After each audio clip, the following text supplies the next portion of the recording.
You asked me about Trump and stuff, but Biden has more of a racist history than Trump does. I mean, the crime bill is something that has given me pause, to be quite honest with you, pause.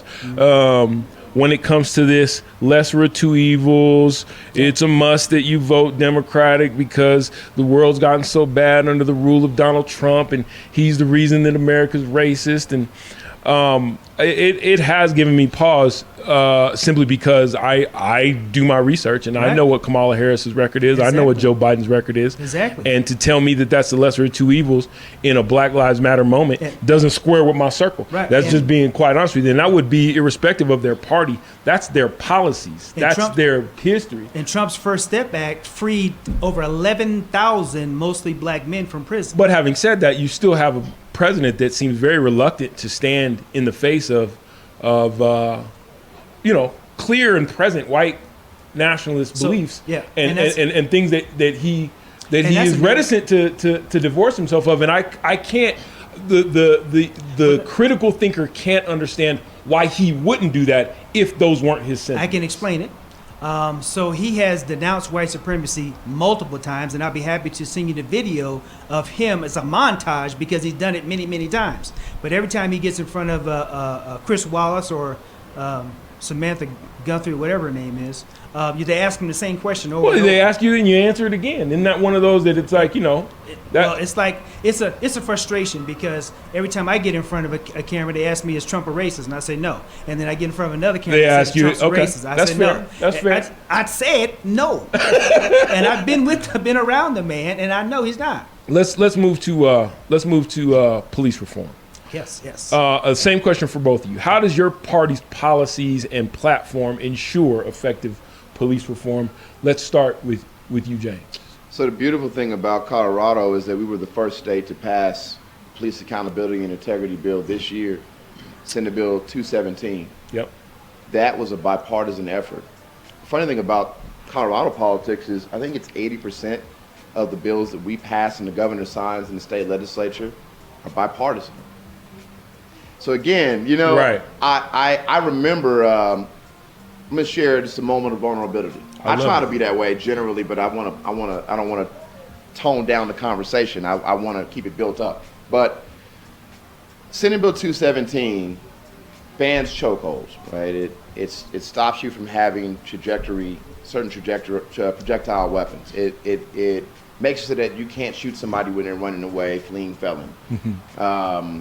Qualified immunity as well, just the assumption that all law enforcement officers are acting and when you with the best intent. And again, I'm not a law enforcement officer. I don't know under pressure what happens. I could get shot, I get killed, so maybe I act differently. But I think just to generally assume, we know that's not the case because we've seen it happen so many times to us as black men. Yeah. We're not talking about other people who kill. We're talking about law enforcement in particular who does this. We see it on national TV, and I think what we see now is a mixture of COVID-19 and people being more available to engage and not be able to go out and socialize, not be going to work because they're unemployed, and they're getting in the streets. With George Floyd, a man who was murdered on national television, and it took 9 minutes to happen. It just did something different to the country than any other time. Trayvon Martin was tragic, but for some reason, George Floyd sparked it. Ahmaud Arbery was just as tragic. But again, I think to your point, there was something about the Floyd. Right. I mean, it's pretty obvious. And be it that was specific, exactly. So when it comes to Senate Bill 217, this bill had been ran over the last 40 years multiple times. And I'll tell you how I know. Because of the day that we had that bill on the floor, I was asked by former state representative and former state representative Wilma and Wellington Webb, before he was mayor. Mm-hmm. She was first lady. She's somebody now. For sure. She's an elected official. For sure. To just make a statement about the fact that this is not a new issue. Sometimes we hear that at the Capitol. Y'all running this bill, and it's like, no, we've been talking about this for a very long time. Maybe in this short amount of time we have now, but we've been doing it. So after I read my statement, I had some extra words that God put on my heart to share as my spirit started talking. But it was triggered by hearing folks say that they were going to vote yes on the bill only because they didn't want to be perceived as racist. This is what my colleagues said in the well. This isn't like, oh, I'm taking jabs at Republican. But trust me, let me say this too. There were people even on my side of the aisle who were like, well, we don't know if this is the right time. You know, we're election season. And I'm just like, what are you talking about? So on both sides, we have these issues where it's like, this isn't the right time to introduce this bill. It's like, no, this is the right time to do it. It's been the right time. So I went down and I just shared that. I said, listen, if you feel like you are going to vote yes because you're pressured to do so, please vote no. Right. Please vote no. And you know what? The minority leader in the House, Patrick Neville, he gets up, he comes over to me, and he says, you know what? I'm voting yes on this bill. Because we got baptized together, he and I did, in Israel. Wow. On a trip in 2017. Well, like the dudes you wouldn't think could, and he said, I know you as a human being. I know you as a person. I love you. I couldn't imagine that this happened to you. I don't know George Floyd, but if it happened, you're in. Like, I feel for, but if it happened to you, I know you. So that reality for him, he came to me and said, I'm voting in support of this. That was a majority bipartisan bill that we passed. The first of its kind in the country. Only 6 states since George Floyd have even passed a bill regarding police accountability and integrity.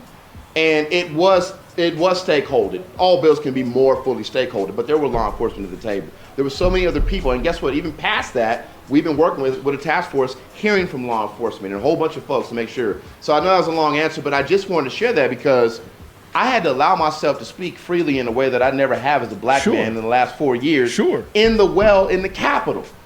Because I had to let folks know this isn't about blue or red. This is human rights. Yes. This is about human beings. And you know, Casper, the same question I'll pose to you with a twist, because the Blue Lives Matter line, and I did get a chance to see some of your comments when it comes to disproportionately killed blacks by the police versus whites. And how, first of all, does your party's policies ensure effective police reform if you believe that it's needed at all?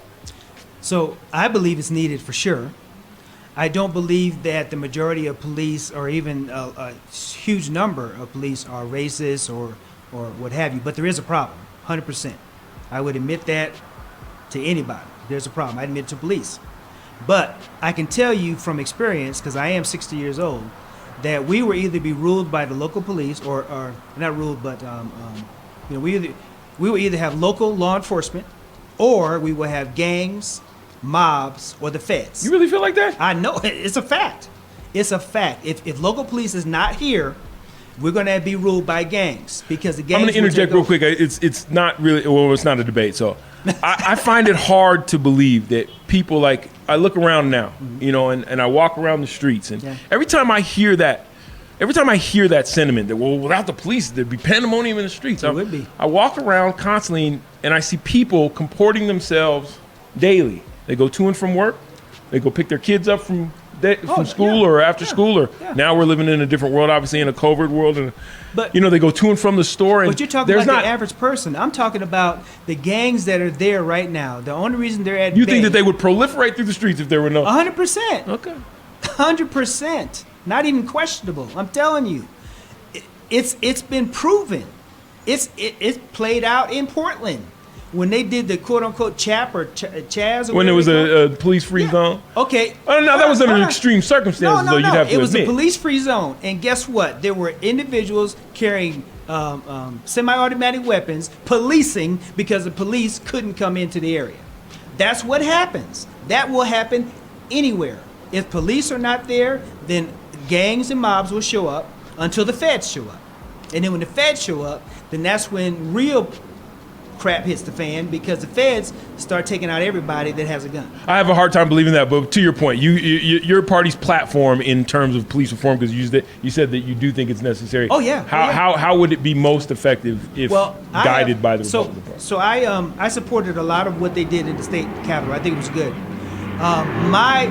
From the federal level, I have an act that would bring in more transparency at the federal level. For example, if an individual, right now, if you don't have a lot of money or a lot of clout, or if you're not a big mouth like myself or James, right? if I get pulled on the side of the road, they better have their A's, their T's crossed and I's dotted. Otherwise, it's going to be, I'm gonna be able to sue some folks, right, without money, right? Because I got a big mouth. But the average individual who gets stopped by the cops, they really don't have any recourse like that. So what I'm saying is that they should be able to file a report just like the cops file a report.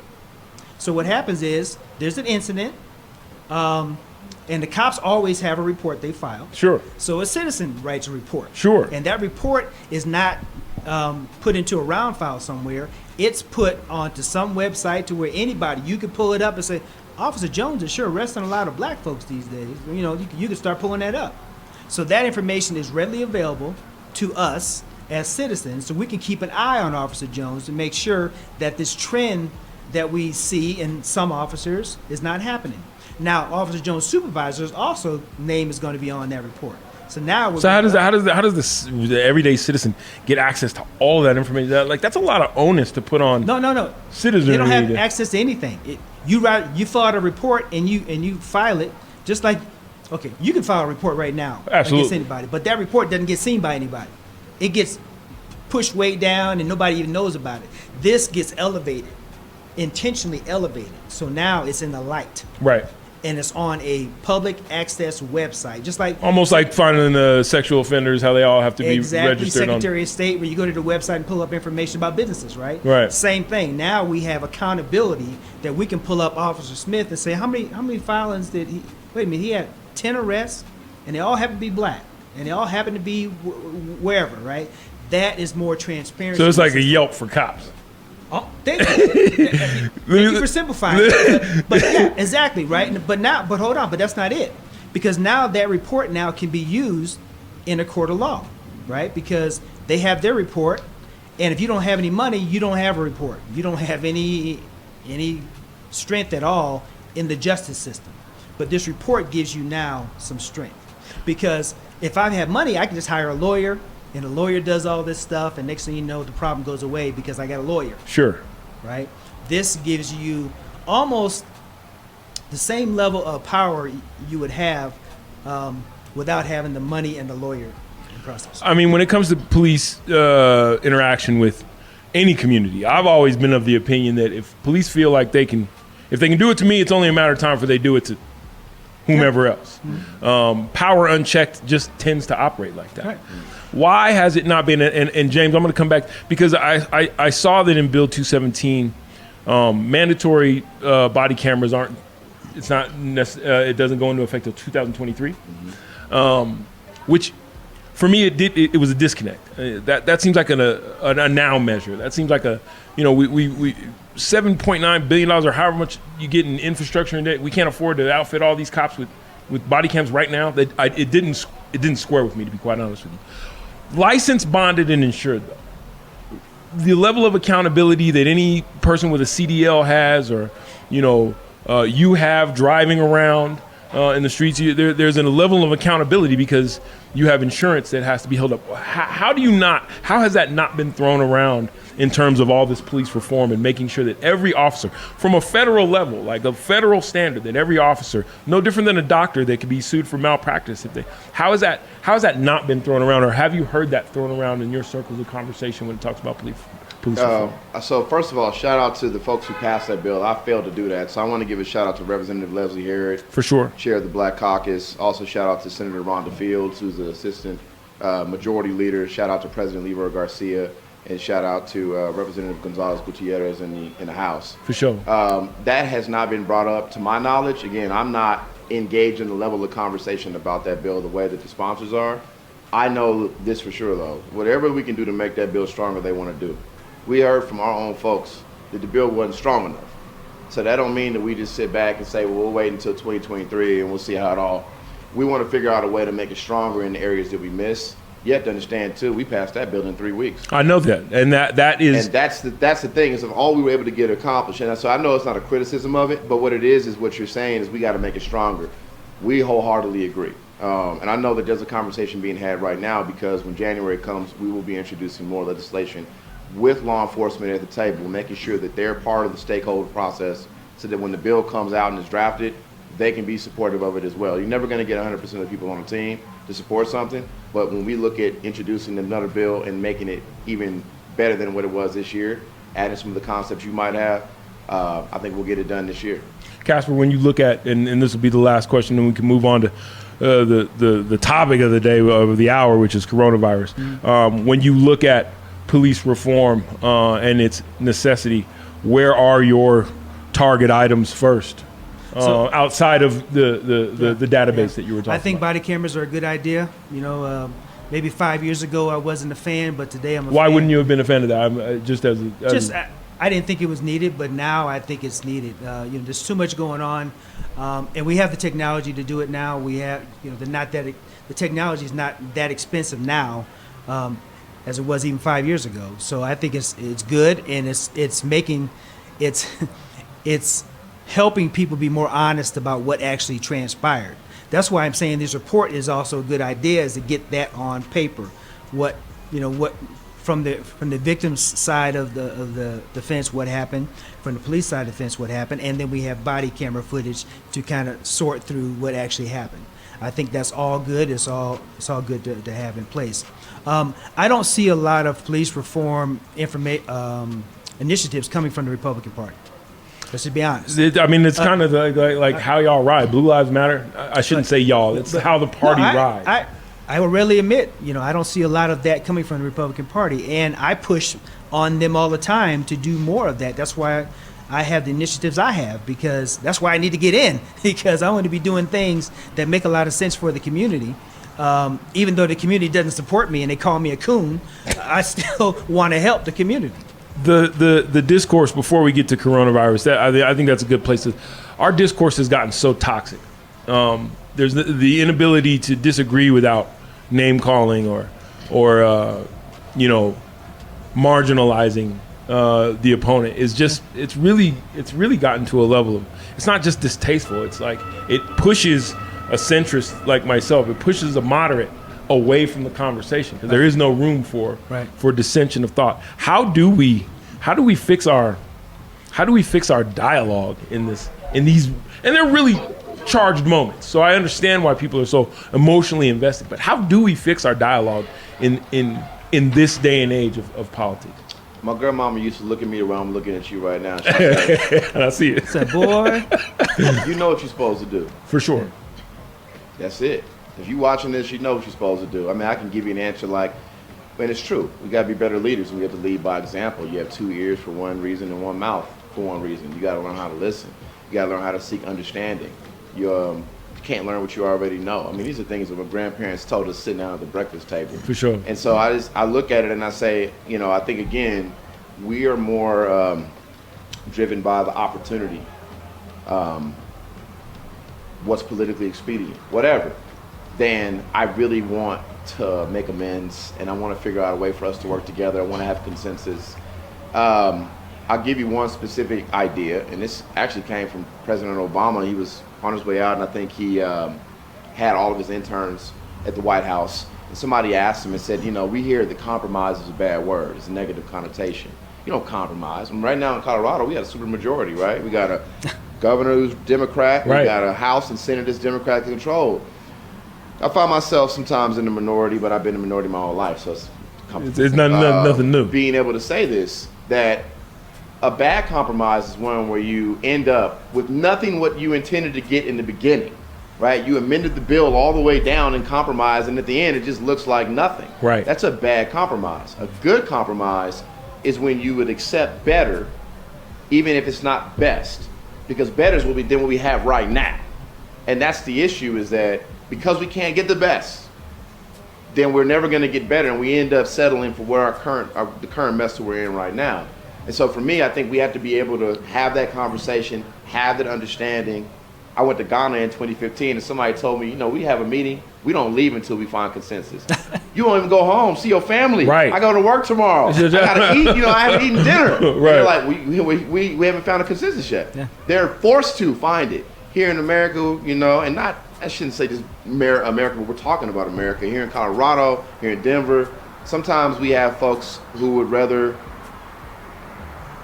be in the current situation, remain in the current situation we're in, than trying to get better than we have right now. Because who knows if we're ever going to get this opportunity again? And that's my very thing is true. like, who knows if the other side might get the majority?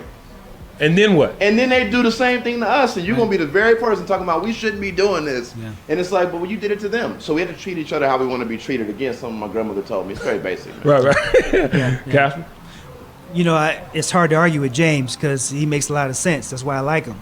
Even though he's a Democrat, I still like him. I'm black. Man, we talk Voice. voice. I'm messing with you. You know, Because I saw your time on Brother Jeff's, and, yeah. and I'll tell you this: you were cordial in your exchanges. I don't know how much can get done when a lot of names are being thrown around, and I disagree with a lot of your points. To be quite honest, but I don't feel the need to demean you in order to voice that. Right, but that's how we solve it, is by getting individuals that we can agree to disagree, right? Okay, then we agree to disagree. But we don't call each other names on the way out. That SO, whatever, right? So when I was being called those names, my response is way more important than their response. My response is, whatever, brother. You call me whatever you want to call me. Because, see, I live in America. I'm free. I'm trying to help. If you don't want my help, I'll go find somebody that wants my help. I'll go find somebody that wants to to coordinate or do some things together to make something happen. I'll circle back around. I told Brother Jeff, after I win, I'm still going to circle back around to help as a sitting congressman. And you can take my help or you can go whatever. I definitely we need to see, more brothers and sisters in there are 29 black, I'm sorry, there's over 30, but there are 29 of us that have formed a coalition, black Republican candidates running for Congress across the nation. Right now, there's one black Republican congressman, and he's leaving Congress this cycle. His name is Will Hurt out of Texas. There are 29 of us. If 29 of us get into the Congress, that'll change the entire game.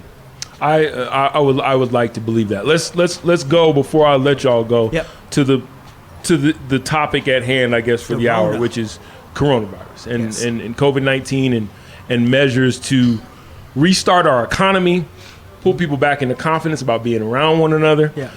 This doesn't have to be a debate topic. I'd like to hear both of your thoughts on, one, how we best jumpstart our economy. I got a lot of friends that work in the service industry here in Denver, and to see how this has decimated that community it's been painful to watch. You're seeing people go through emotional sort of like instability and moments where you're like, okay, this is your financial circumstances and the circumstances of your life now just dominating you to where it's affecting how you feel.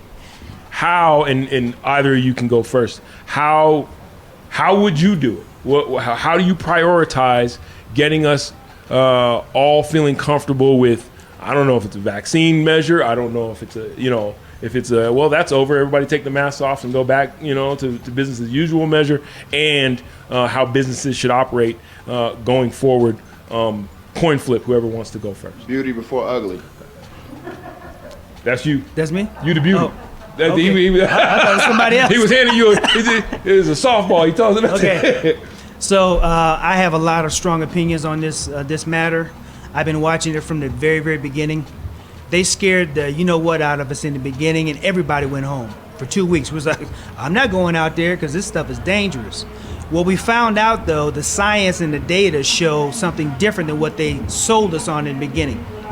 Now, what's happening right now is that they're still selling us that this is something that we cannot, we can't fight. It's an invisible enemy and it's everywhere. And oh my God, you got to wear a mask, otherwise, you're gonna die. I mean, all these kind of things. And if the fear factor is high within the community, especially, it has affected the community disproportionately than other communities, 100%. But what we don't know will kill us. And what we don't know is there are treatments right now for coronavirus. We don't have to wait on a vaccine. And when the vaccine shows up, guess who ain't getting it? Casper.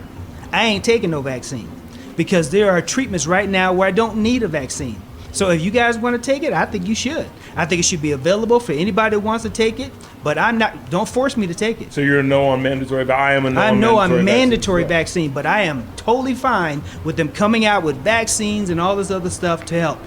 Right now, You can dismiss it if you want to, but hydroxychloroquine is a good treatment for coronavirus. Now, the media is selling us that it's not good, but guess who takes all of those things? All of our leadership at the in the swamp in D.C.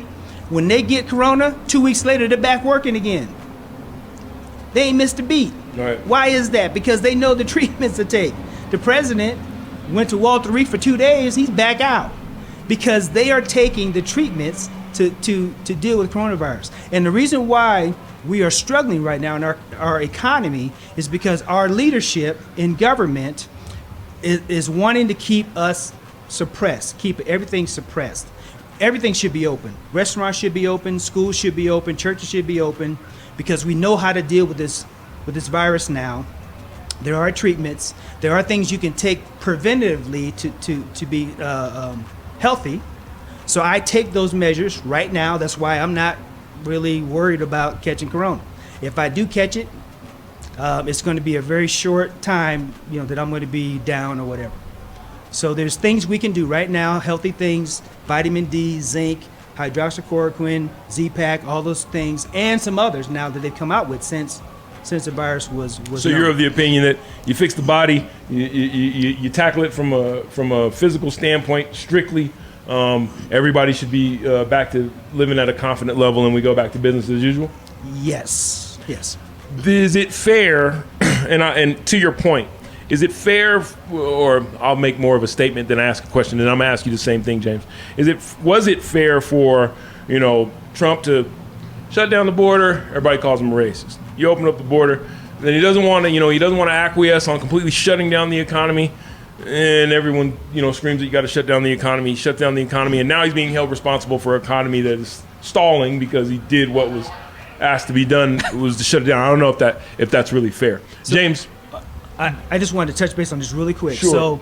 So, in the beginning, when we thought that this was going to be the most horrible thing that's come our way, President Trump shut down the travel from China, and from China.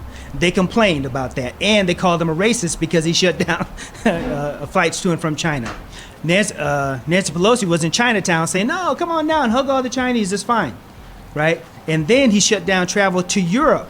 And they said, oh, my God, how can you do that, But again, he saved a lot of people's lives when he did that. He does not control the state. That's controlled by the governors. So if the governors, because some states didn't shut down, and some did. Most did, right? So Colorado shut down. We still have mandatory masks, and I think Mayor Hancock just said we're going to have a mandatory mask. If you're walking down the street, you got to have a I just saw that order just passed. Yeah. Being in certain outdoor situations, it's mandatory to have a mask on. Yeah. James, how would you best, or how do you see us best climbing out of this COVID-19 coronavirus depression?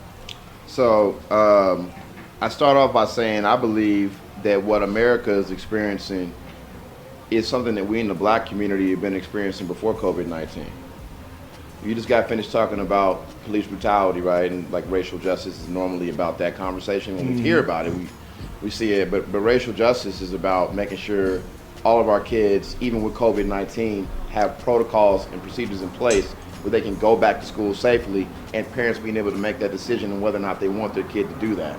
It's about making sure that we do have safe work environments. It's about making sure that we do have healthcare options for everybody to be able to take advantage of those things that they need if they have COVID-19 or other existing conditions that they had before COVID, and now that's exacerbated that. Right. All areas when it comes to COVID-19, you know what I think about more than anything else? The governor, the president, the mayor, whoever, myself, whoever's in a position of leadership, we can tell you to do something. We can even mandate it. But that should not be the motivating factor as to why you do it. You should do it because you believe it's the right thing to do. My kids, when I'm not looking, might be doing something that I told them not to do. For sure. Because I'm the authority and I told them what the rule was. I don't want them to do it because I'm present. I want them to do it because in their heart they believe it's right. Right. So I don't wear a mask because, science says, I understand and I appreciate that. I wear a mask because I want to make sure that I'm protecting other people who have a concern about whether or not this is protecting them from me. Right. So do I also look at the science? Absolutely. But before anything else, I do this because somebody, hey man, listen, can you come in here? Even if you disagree, we Throw even your got mask masks for you. For sure. Maybe you didn't bring one. Could you please put one on? And instead, it's like, well, I could do. So listen, people can act as they want. That's their right in America. They can do what they want. What I wish people would say, you know what? It's not about whether or not I believe this is science. It's not about whether or not there's a conspiracy going on, like both sides. Okay, either way, what matters more to me is that if I believe something, I would want you to respect me enough in my space. Right. Operative word being in my space. In my space, Yeah. to do what is right. Are you gonna have a chance to make one more statement? Absolutely. No, okay, cool. it That ain't- was the we question. got time. I just wanted to We answer got that. time. We got time. But in that, the last thing I'll say when it comes to the economy, back to black community. Yeah. 40% of black businesses. This is from Denise Burgess, one of the top black business owners in the state of Colorado and in the country.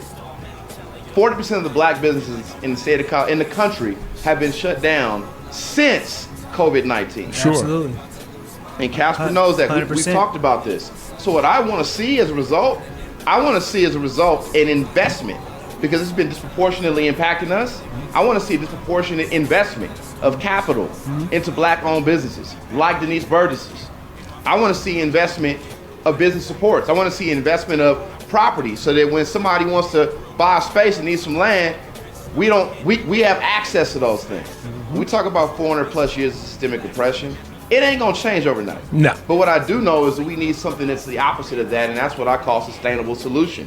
We have ideas, we have the heart, we got the skill, but we lack the capital. When we get the capital, usually it's in the form of a donation, which we're grateful for. Oh, for but sure. Tomorrow I'm gonna come back and ask you again for more money. Right. I need something that's gonna sustain, so that if I never go back to you again, I'm able to generate revenue and wealth off of that, which, by the way, also keeps me from being beholden to you. Because people only give us stuff when they feel like, when they're in control of it. Yeah. White folks, this is my experience as a nonprofit director. White folks get trusted. Black folks get tested. Wow. I don't get capital investment. Right. I get it once I've proven to you. Right. And I'm like, I don't have. I don't got no. So that's where I'm at. In terms of COVID, I, even though all businesses are struggling, Yeah. I want to see a disproportionate investment Yeah. into black-owned businesses and organizations. This is a good place to let's have one last statement from both of you guys then, in regards to, you know, I think long game, you could call it Ice Cube plan, the platinum plan that was just put out. In conjunction with what he built up with. Right. But I think as a whole, what we're talking about is reparations. What we're talking about is looking at a community, first the African American community, and then but at some point in time, America's going to have a reckoning with First Nation, Native American. I think that's something that needs to be addressed. James, you were just speaking to this, so I will kick it to you first. What does that look like? What does paying a community back for 400 years worth of bottom of the shoe treatment, bottom of the barrel treatment, that still extends into our politics today? What does that look like reasonably? Yeah. To James Coleman. Getting the name of this corporation, but it's a corporation out of New York led by a black man, LISC.org, I think is the website, so I can't think of what LISC stands for. But corporations, public funding, individuals, foundations, they've all invested dollars into this corporation that then in turn invests, even if it's in the form of a loan or it could be a grant, money in black-owned businesses. Hundreds of millions of dollars. Because I think the concern is like, you know, we're just gonna give you this money, what you gonna do with it? Right. Okay, well, if that's how you feel, I'm telling you, why don't we put it in a position where we have measurables, where we have some kind of management system, but with us at the top. Right. And the board is black, and the executive is black. This money is not contingent upon what somebody else's view of the black community is. It is based on the black community. And so for me, that's a very tangible and a real way of investing in the community. And in this closing statement, the last thing I want to say is this. And I need to say this because y'all ain't gonna believe it even if I say it. This is not intended for Casper.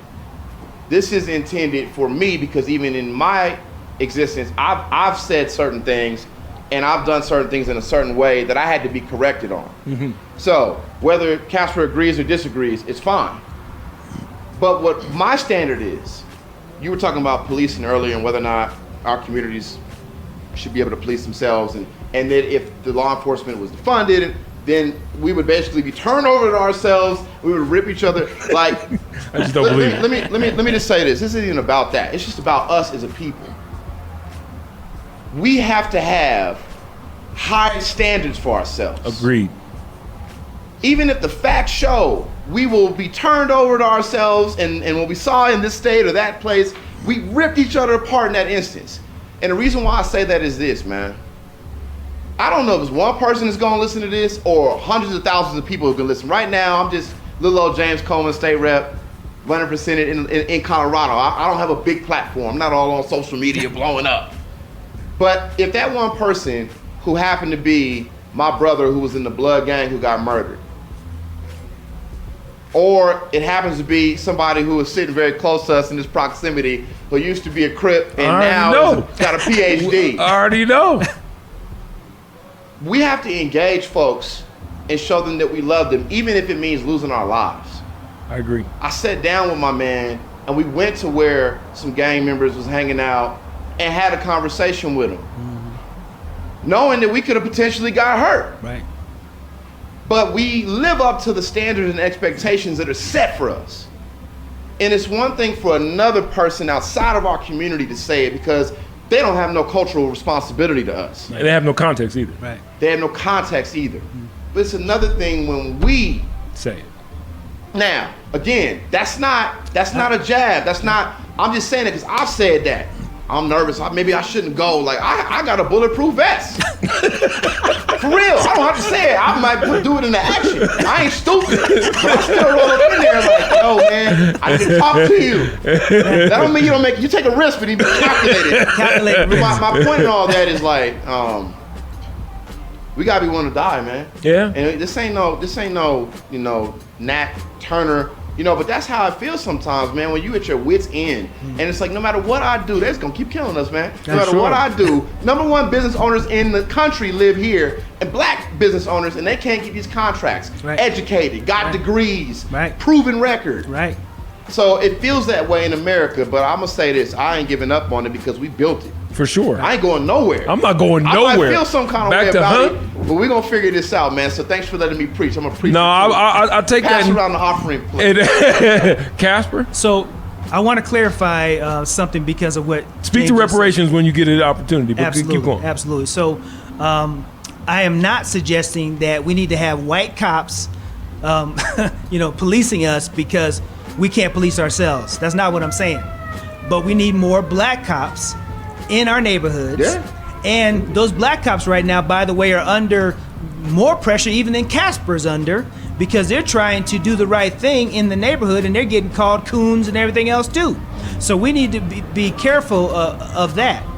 So again, I'm saying that local police, not white police, but police, black, white, Hispanic, the whole nine, in their neighborhoods. That's what we need. So when it comes to reparations, my grandfather was white from England, and then he went to Barbados. So I have obviously I have black in my family, and my grandfather was white. So do I pay reparations to myself? How do I do this, right? Okay. Who do we pay reparations to? Do we do it based upon the darkness of our skin? Do we do it based upon where we came from? Because Native Americans owned slaves, and so did some in black. Oklahoma. Yeah, for sure. And so did some black folks own slaves. So it gets a little muddy. But I do believe that there should be some access to more capital and more things. And by the way, guess what? There is more capital. But if you're in a Democrat-controlled state, they're not going to reach out to the Trump administration who has the money and is trying to get the capital into those areas. This is happening right now. Senator Tim Scott and Ben Carson, and they've been called every name in the book, just like I have. They're trying to get this money out to these communities, and they're doing it to some communities. But Colorado is not willing to take the money because it's coming from a Republican. They're doing the litmus test again. So the money is there. The resources are there. And this is not government tax money. These are public-private partnerships with black-owned businesses that are happening all around the nation, in Atlanta, in Chicago, in all these different areas, because there's pockets of black Republicans, and I've been with them, that are making this happen, making just what James said happen in those areas. It's happening important right now. that, you know, I think that America figure out a way to give a thank you. Just give a little shout out. Give a little bit back. Little something, something. Little something It should back. be, I call it a spark. A system, plan, access, resources, and knowledge. Any community that has a spark has got it going, flat going on. Any community that doesn't have a spark, they Bruh. don't have it going on. Bruh. So we need a I might spark. need to borrow that. Just give me credit the first time, and then after that, you can do whatever you want to.